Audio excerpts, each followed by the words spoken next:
This is the 600-story Wu Jing's Heartbreak Tower.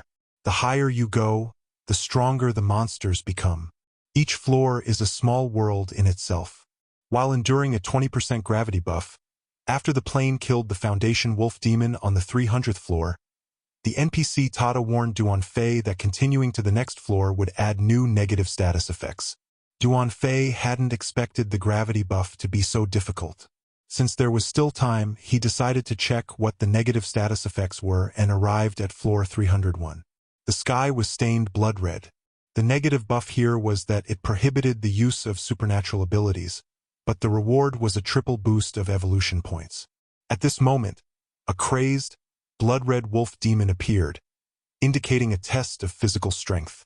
Duanfei provoked the boss with a punch, deliberately using his body to withstand the boss's full-force attack, mainly to test his physical strength. However, he only managed to get a scratch. Duanfei didn't know just how strong he was now. Then he backed away, and Tada advised him to quit before attempting the challenge again, because the enraged boss was now bordering on madness. Duanfei then used 30% of his strength, and with a single shout, he instantly killed the fierce wolf before him, taking 25 seconds. Proceed to the next level of the tower? However, having known Duanfei for only 2 days, I was surprised he had already climbed halfway. Let's stop here for today. After exiting the trial tower, you can tell Duanfei about your journey over the past 2 days. We're not far from the bear market. However, Duanfei had something very important to do, so he slipped away under the pretext of scouting the surrounding area. Then he activated Shadow Strike with all his might.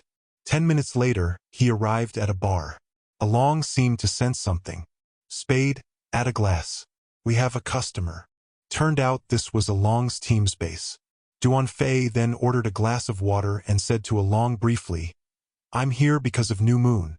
Here's a rather blurry photo. Do you recognize this person?"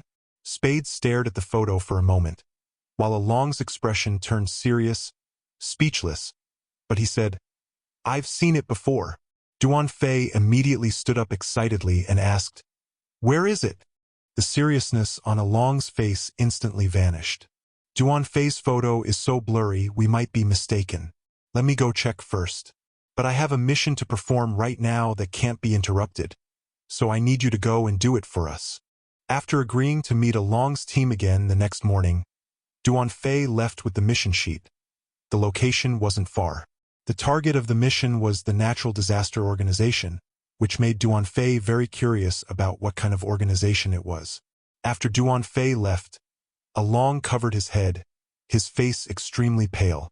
"I'll check with Skynet tomorrow." Damn it, why him of all people? It turned out that Along's team members were homeless orphans who had survived by scavenging since childhood. They formed Along's team because of a meal Along brought them. However, this girl with purple eyes and black hair was very disgusted by it. Along smiled and said, "With Sister Yoyun's leadership, perhaps our future will be very different." However, Xiaoyun's thoughts were simple. She just didn't want to sleep on the streets anymore. Meanwhile, at Skynet headquarters, Along, riding the elevator, sighed in frustration. It can't be such a coincidence. It definitely can't be. Arriving at the office, he found her still working overtime. Sister Yoon sneered, "Why aren't you a mercenary? What are you doing here?" Along felt a pang of embarrassment. "I just happened to be passing by to see you. Can you not be so angry?" All right. Along's expression turned serious. "I came to see your list," Sister Yoon said, arranging music. "You've thought it through, haven't you? You're coming back to help me, right? Here, take it. It'll be good to get a feel for the mission beforehand." Along took the list, hoping only that Xinyue's name wasn't on it. After a tense flip through it, Duan Xinyue wasn't on it, but he saw Enya's information. Wasn't that the child next to Duanfei? How could she be Xiaoyun's target? Sister Yoon asked, "Why do you look so pale?" But Along still sighed. Thankfully Xinyue wasn't on the list. Then Sister Yoon complained about the pressure from above. They'd only found 9 targets so far, and one wasn't even on the list. Aaron anxiously asked, "What? Another one not on the list? But he's still an S rank." and the higher-ups are planning to recruit him. Aaron's pupils constricted, and he froze. Could this S-rank be Duan Xingyue? Meanwhile, Duan Fei arrived at the mission location. Hopefully, he could get some information about the cataclysmic organization here, finish things quickly, and then meet up with Aaron. Sure enough, this was the place. Only the cataclysmic organization would do something as ruthless as capturing zombies. Duan Fei immediately released Shadow Strike around the abandoned building, but a humanoid zombie cleaved the Shadow Strike with chains. It seemed this was no friendly visitor. Then 3 iron chains shot towards Duan Fei. He thought they were just there to clear out the minions, but there was an unexpected surprise. The female zombie was equally surprised. "I can sense the aura of thorns on you. Did you absorb it?" The zombie before them was also a native species, possessing a D-level ability similar to Duan Fei's, a powerful amplification ability. Simply put, it controlled zombie puppets using skill amplification to kill enemies. The next instant, Duan Feisha, Lingran unleashed a violent burst of flames in his left hand. "Next time, your kind will also feel your aura on me." Then came the Banshee of Disaster.